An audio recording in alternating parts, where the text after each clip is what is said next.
Hi, everybody. Welcome to LISI's Ask Me Anything live stream. This month, we are talking about writing marketing content. I am Taryn Elliott, Director of Client Success and Marketing at LISI, and I am joined this week by Julie Ackerman, our Communications Manager and Legal Content Writer. Welcome, Julie. Thank you. I think this is your first AMA. It is. Yeah, I'm delighted to be here. Well, we're happy to have you here. Julie and I were just catching up on football, and the Eagles are having a phenomenal season. Makes the blow of the Phillies loss a little bit better, but we'll focus on the Eagles here. Yeah, we are 8-0. We got a big Monday Night Football game coming up this week against Washington, and it's funny because we love all our sports teams, but we're really an Eagles town. Except, this playoff run with the Phillies, for once, it was like all anybody was talking about. Even though our Eagles are amazing and we're excited, the Phillies really were like top billing for, about a month or so, which is unusual and was fun. Yes. Well, in Indianapolis, we have fired our coach and hired a new coach that I'm pretty sure has not coached at the NFL level before. Well, but that's what the Phillies did, and then that's what started their amazing run, actually. So maybe it'll work out. Yes, my fingers are crossed. I mean, everyone has loved Jeff Saturday. He has always been a fan favorite. Like, my husband was like, "Do you have a Jeff Saturday jersey?" And I was like, "I don't know. I can't remember." But and he's the new coach? Yes, he's the new coach. He was the center for many years, especially during the Peyton Manning era. So everybody's pretty excited, and lots of questions. But as he said, like, I've played with multiple Hall of Fame players. I was in the league for a really long time, like, been there, done that. I'm pretty sure that, I can give this coaching thing a go, and it's, you learn from the best. Yeah. Wow. In action. So I'm excited to see. And he was kind of like, if it doesn't work out, it doesn't work out, and I will leave. And you'll get somebody else, and it'll be fine. Yeah. Well, that'll be interesting to see. What's the record this season? Do you know? I don't remember. Probably not great if they fired the coach. No, it hasn't been going well. There would be times my husband would be like, "I'm going to rake leaves because watching the Colts game will be frustrating." Yeah. It's never a good thing. No. Yeah. We've had seasons like that for sure. Yep. I mean, I grew up a Bengals fan, so the entirety of my youth was spent except for our one Super Bowl run. But anyway, speaking of learning how to do things on the fly and learning from other people who do it well, writing marketing content. Julie, for those of you who don't know, is an attorney and one of our content leads here at LISI. We write a lot of content for law firms, for individual attorneys, you name it. Julie and her other writing counterpart, Anne, have probably written it at one point or another. And for those of you who don't know, I also do content more from the LISI side of things. A lot of the content we put out, I have either written it or worked with the team who was writing it, or at a minimum edited it as has Julie. So we are here to answer any of your questions you have about content. And I thank all the people who submitted questions in advance. So let's go ahead and jump right in. Let's do it. There's a lot of content that people can produce, but I think sometimes when we have discussions like this, people start thinking about blog posts, which has been a form of content that's been with us for a pretty long time. So I'm going to start there. I have a question here that says, how do I write a blog post for a law firm? Julie, I will let you start with that one. Okay. Yes, I do this quite frequently. So if you're the attorney or the marketing person who's writing the post, it's really important to think about. I mean, any piece of writing you do, it's important to think about your audience. So who are you trying to reach? What are the goals of the firm or the practice at this time? What industries do you serve? Where are you trying to grow? Like, those are all things to kind of think about when you're getting started. And then I'm going to say this probably many times in the next half hour. If you stay focused on creating, high quality content, so answering a question that one of your clients or prospects or contacts would have, that's a good way to just stay. You're going to create something that does well. You're going to, provide a service for your audience. And if you stick with that, that's just a good guiding principle, I think. Okay. And we started with blog posts, but another question that I think kind of lays the foundation that was sent in is what content should be included in a law firm website? I will start with that, and Julie, jump in if I miss anything. We think often about homepage content, of course, like what you say when people first get there is important. Practice area descriptions or industry descriptions. I can't think of a law firm website that doesn't have that. So you definitely need that, attorney bios, and a contact us page. That's pretty much the minimum of what should be included on a law firm website. A lot of law firms will then add in some other pages that will give people an idea of who they are as a firm and what they stand for. And so I think it's important to consider if you want to add something like an about the firm page or a history. A lot of people we're seeing now are adding pages about their efforts to expand diversity, equity, and inclusion, not just in their law firm, but in the legal community in general or in their communities in general. A lot of firms will talk about their community service. And, then you see random things that really depend on, what your practice areas are. But I think a good way to look at this part of it is to say, like, after your credentials have been vetted, why should anybody hire you? Like, what sets you apart? Who are you as a firm? And this is a good place to put that. And all of that information will pretty much be created when you're redoing your website or when you're redoing your content. And while it should be reviewed regularly to make sure everything is correct, it's not something that necessarily is going to be updated on a monthly or weekly basis. But there is a lot of content that's really valuable that you should consider creating for your law firm website that does need to be updated or added to regularly. And this is where you're looking at blogs, you're looking at video, you're looking at podcasts. A big one that I think can be a lost opportunity, but somewhat tricky for law firms is case studies. And you can call those any number of things, but basically, if you can share it, both based on your practice area and confidentiality rules, are there examples of the work that you do that a prospective client might be able to say, oh, this is the firm for me. I like what they did there because that's related to what I need them to do for me. You'll also see people sharing other thought leadership. It might be promoting a workshop or a seminar, or even a workshop or seminar that you put online that people can watch or take.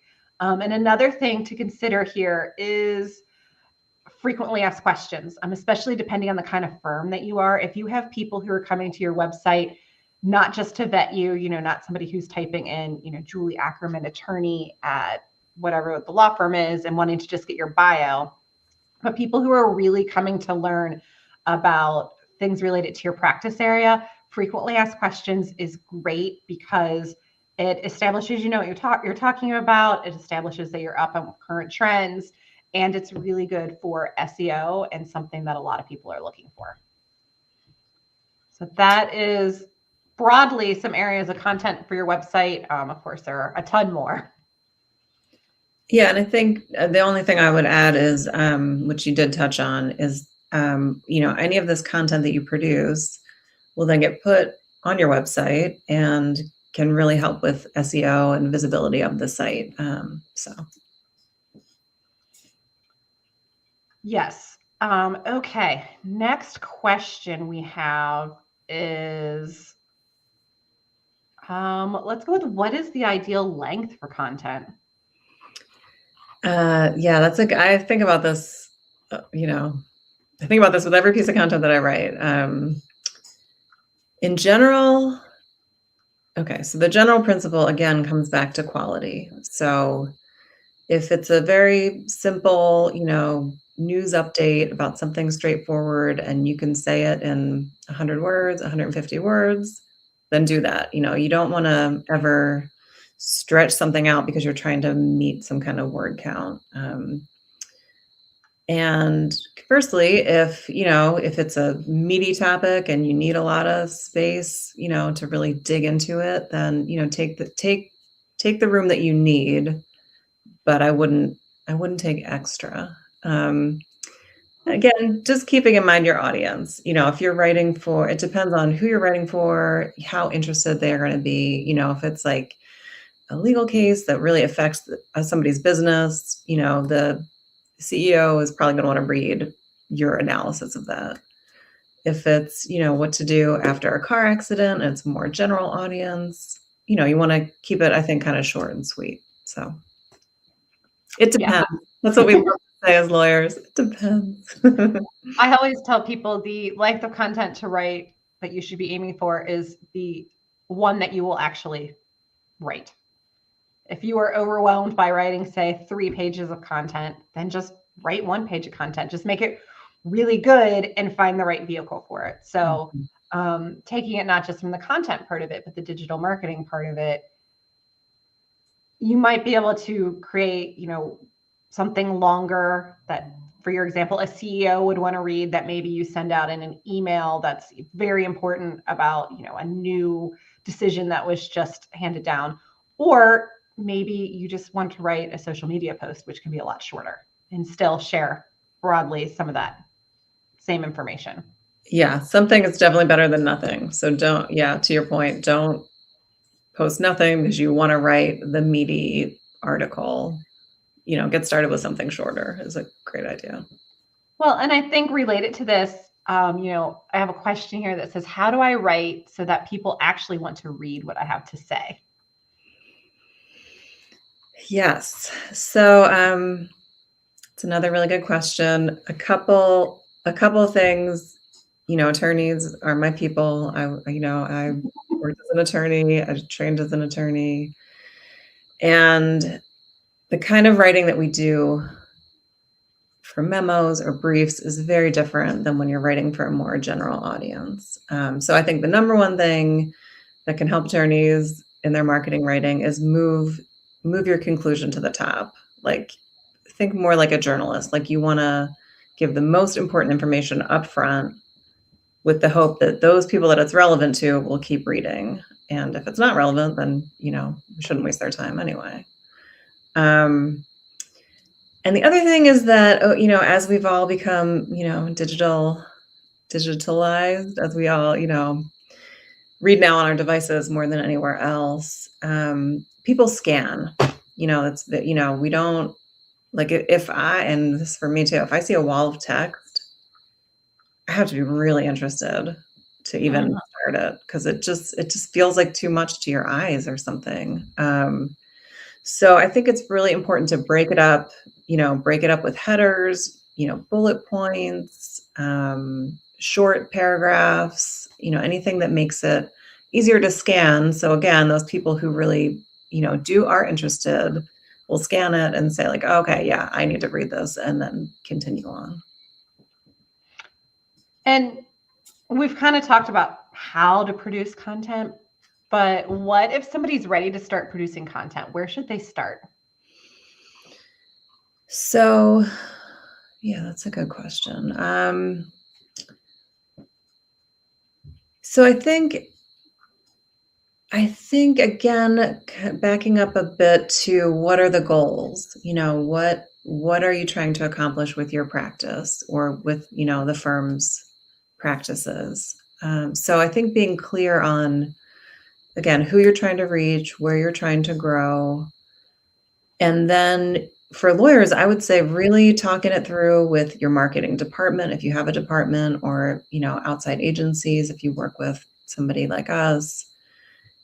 Because we're not, lawyers are not marketing experts. And so to talk it through, like, this is what I'm trying to do, which platforms make the most sense for me, really tap into those resources that you have to help you kind of have a plan and get started. And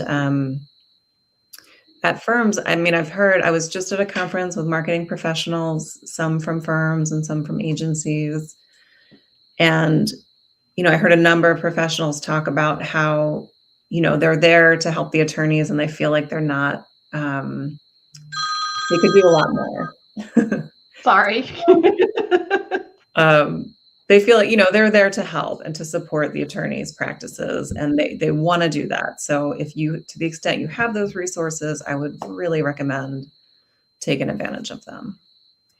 Yeah. And I know as a marketing professional and with the clients that I work with, when I work with attorneys, sometimes they're like, we know what we want to say, how we want to say it.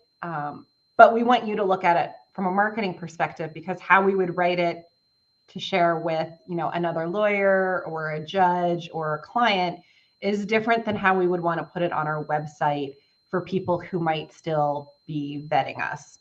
And so, to your point, I think that bringing a marketing professional can help. And I know, so I have a question here, and this is one we get a lot. What kinds of content should I be producing? And broadly, I always say, the kind that you'll actually create. And when I sit down with an attorney, I really try to find out, where is your comfort zone? What are you comfortable with? An attorney who has debilitating stage fright is not a good candidate to present at a conference, or maybe even not a good candidate to do video. But somebody who's really busy and just really comfortable being up in front of a room full of people, having them create video content might actually be quicker and easier. You kind of just give them a topic and they go. So I always try to start there when we start thinking about how to produce content is, what's the kind that you're most comfortable producing? And then from there, there's a lot of different options. You can produce thought leadership, we've talked about. I think a lot of people think of this as social media, but anything that's establishing you as an expert. There are blogs, there are videos, social media posts, podcast interviews, speaking engagements, case studies. I mean, the list is endless of various ways that an attorney could produce fresh content on their website. But kind of to what you said, your practice areas, your firm, all of those things will impact how you're producing that content as well, how you want to reach clients and prospects. And somebody maybe outside of being an attorney can generally step in and kind of guide you through the best way to bring that all together, the content you want to produce, how to get started, and where it's going to go, because all of those things are important to actually making it to the finish line. Yeah. And I was at this conference last week, and I heard, oh my gosh, there's a hawk outside my window. Very distracting. Wow. Okay. I love birds. So I was at this conference and I heard somebody say that lawyers don't break the news, but they help make sense of the news. And I've really been thinking about that in the few days since then, that, we've had some pretty major Supreme Court cases come down over the last few months, and that attorneys really can provide a service in a way that other people can't, as far as interpreting what was decided, how it might apply, how it might affect, different audiences. And I just think that is potentially really valuable content that lawyers could be writing either on their own or working with, writers who are lawyers, such as myself, and are, but there are others like us who are, again, marketing professionals who are able to write at a very sophisticated level. Yeah. And I like what you said about, they're not breaking the news, but making sense of the news, because one of the questions we have goes along with that. And it is, where's the best place to spend my time or money? Is it blogs? Is it LinkedIn? Is it newsletters? Is it something else? And, the best place to spend your money is the place that you will actually produce content. And, are you a person who needs some skin in the game? You need deadlines from, an outside organization, or you need some money spent on it to make it happen? do that. Maybe a paid program or an article for a publication is right. If you're just looking to get your feet wet, blogs and social media might be a good place to start. There's low barriers to entry. Anybody can do it. There's generally not a cost for that. But it really depends on the practice that you have. And to your point earlier, if you're trying to make sense of what's going on, really think about that for your clients and prospects. And that's the content to produce, and then figure out the vehicle to get it out there. And that's where you should invest in it. So for some people, that might be a newsletter. A lot of firms have really good success with breaking news alerts if that works for their practice.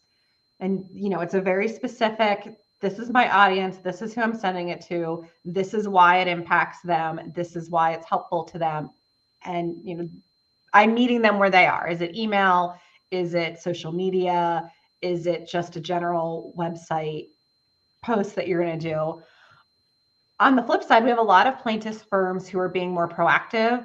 They're producing their content so that when people do search, they can be found. A lot of plaintiffs firms have success with paid social campaigns, really well thought out ones that maybe somebody who's doing employment law wouldn't see as much success with.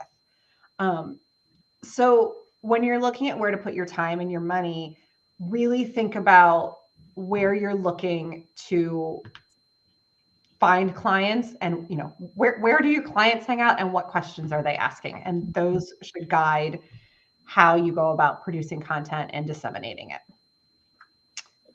Yeah, just one more thought about that is that one piece of content can be repurposed in many ways. So like a video that you produce, you could do a transcription of that as a blog post. You can take pieces of it to do, LinkedIn or Twitter. There's no effort should be wasted, so this time and money you're investing, can really be used in a variety of ways. Yes. One of my favorite things that I learned when I was first starting out in content production was find something that does well and then produce more of it. So you might create a piece of content that is, 5 ways to sell commercial real estate and not open yourself up to liability. And maybe you have those 5 things in this one post, and it does phenomenally. All right, your next goal is to take those 5 different things and break each of them out into a separate post. Mm-hmm. And that kind of guides your content, that kind of guides what people are doing. You can link them all on your website. It has a lot of benefits toward being efficient. Yeah. So that way you're making the most of the time and effort that you're putting through to get it out to the largest amount of people you can who are interested in procuring your service. I have a couple questions here that are kind of more nitty gritty about the actual content production. And this one I think is one that you will like, Julie. Do you have to be formal in your tone? What about grammar? I'm smiling because I love this question. Yeah, I think a lot about tone and grammar. I mean, it's just a lot of what I do. And so once again, you need to think about your audience. So, I do a fair amount of writing for personal injury firms who are, talking to anybody who's had a car accident or anybody who's, had a slip and fall or workers' comp issue. And in those posts, I try to keep it pretty simple, and, I use proper grammar, but it might be, there's more room to be informal, I think, in that type of post. If you're writing for other attorneys or, a different type of specific audience, that audience, or hopefully you know that audience. So yeah, if I'm writing for other lawyers, I keep it more formal. I definitely watch my grammar because most lawyers are, pretty persnickety about grammar, including me. So yeah, I think again, it's really keeping in mind who do you want to read this, and how is the best way to actually keep their eyes moving down the page or to keep their attention while they watch or listen. I like that. And related to that, I have a question that says, is it okay to get personal?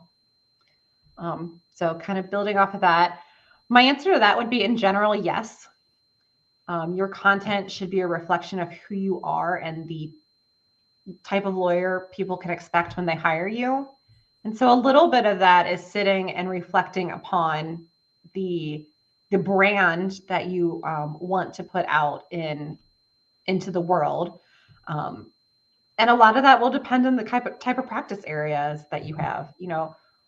If you're a lawyer doing estate planning, there's a certain amount of empathy and friendliness that you're definitely going to want to show in your marketing. Whereas if you are somebody doing a major class action litigation where people have been harmed in some catastrophic way, you're probably going to want to come out more as, a tough as nails, we fight for you type of attorney. And that doesn't mean that there's not room for both in your marketing. But in general, when people are going to hire an attorney, they want a person who is doing the work. So I think you should always consider making things personal to the extent that you can. I mean, it's what differentiates you from all your competition. We're all different.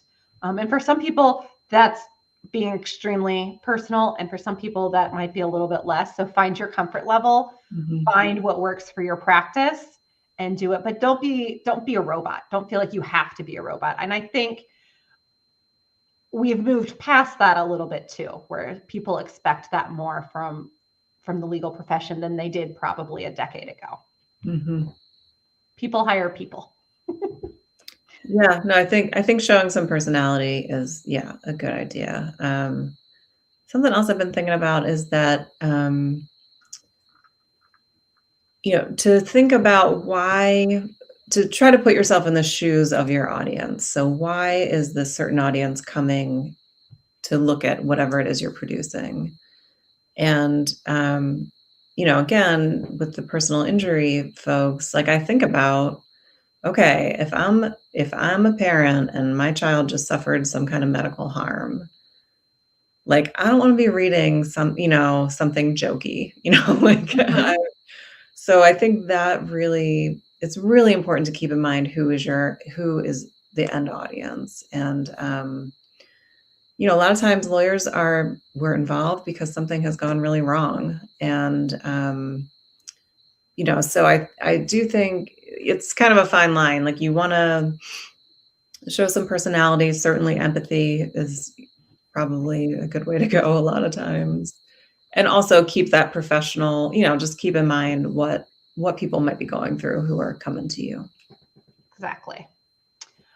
Well, we got a couple questions on this topic, and I want to make sure that we definitely hit it because I know we're starting to run long on time here. But when producing content, a bunch of people had asked me, what should they be considering from a Google or an SEO perspective? Do you want to start us off on that one, Julie? Sure. Yeah. We get asked this, I mean, probably every day, right? Like, I mean, most lawyers, I think at this point understand that, Google is the main way people look for anything. And so being on that first page of Google results is pretty important, especially if people don't know what they're looking for. If they're just looking for, real estate attorney, you want to be on that first page. So how do you get there? And again, from, the perspective of producing content, it really comes back again, once again, I said I was going to say this over and over, but producing high quality content that is going to help your audience. So I have no idea how the Google algorithm does this, but it really can suss out, what content is valuable to people. And so that, just producing, again, something that your audience will find helpful, high quality is one of the best ways to boost that search engine optimization, SEO. Yeah. And I think something that can help that is being really intentional about the content that you produce. Of course, if you just want to sit down and write a blog post, that is a great place to start. But once you really get into content production, sitting down and planning out the content that you're going to produce, why you're producing it, what you're trying to target, what you're trying to get from that goes a long way towards helping with Google and SEO. You're making sure you're producing high quality content, like you said. You're making sure you're producing content that people want to read, so they're driving traffic to that, which Google likes. You're making sure that you're producing content that has those targeted keywords in it that you might be looking to get attention from when people are actually doing searches. So once you get comfortable producing content, I highly recommend really sitting down and spending some time planning out your content. Again, because the time that you spend producing content should be as efficient and as effective as possible. As you said, everybody's busy. Lawyers are billing time. Any content you're producing is taking away from that. It's important, but it can be very hard to balance the two. So really thinking it through. Yeah, absolutely. And I'll just one more time say that, there are people who can help. So, your in-house marketing people, agency, there are writers who can work with attorneys to help produce this content, because it is, I mean, your time is very valuable, and it is, it's very hard to put aside billable work to do this work that you might not see an immediate return from, even if it's important. So yeah, you take advantage of those resources who can help you actually get it done. Yes. And we are pushing up against 30 minutes. We know your time's valuable and you have lots of other things that you need to be doing. So I will do one final question, which is also kind of a final thoughts thing, assuming people have listened to this and been like, yes, you have sold me. I know I need to produce content. I'm going to get started. Kind of two questions here. How do I get started? What's the best way for me or for my law firm to produce content? And what do I do if I don't have a lot of time to produce content? Are there any tips and tricks? Kind of final thoughts to answer not only this question, but it's how do we apply this, and get people to actually take action on it? Mm-hmm. Yeah, I think so. A statistic I heard recently is that most lawyers produce one piece of content a year. So I really just want to encourage people, like, even if you do 2 or 3 pieces of content a year, you're ahead of, a lot of your peers. So I think, maybe just setting a reasonable goal for yourself that feels achievable, like, it could be once a week, I'm going to post something to LinkedIn, or, something that feels like, all right, I can actually do this. And maybe get a buddy at your firm to help each other be accountable, set goals together. Could be somebody in the marketing department, could just be another attorney who's trying to, also start producing content. So I think, start small, start reasonable, and reach out for help. Yeah. And I agree with all of that.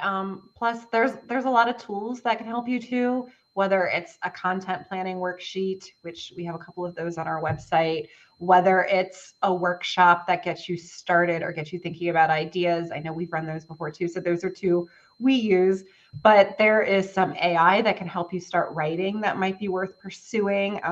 Just make sure you run all your traps to make sure you're getting the product that you want. Plus, there's lots of people who do parts or all of this, whatever it takes to start producing it and getting it out there. Like, there's help. It doesn't need to be quite as daunting as it can sometimes be when you're starting from scratch and thinking you have to be producing 4 pieces of content a week in various formats. Well, Julie, thank you for being on our first Ask Me Anything. I know that you love content, and honestly, I love content too. Content production is a big part of what we do, so I'm glad that we had a minute to talk about it today with our clients and prospects. Thank you for joining us, everybody. who is watching the live stream, catching the video later, or listening to us on our podcast. We are multi-platform now, so check in with us regularly on Fridays for our LinkedIn live streams. Check out our website for the other content we're producing, or follow our podcast or follow us on LinkedIn, which is where you can get all of the information about all of the things that are going on here at LISI. Thanks, everybody. Thank you. Have a good day. Yes, have a great day. Bye. Bye.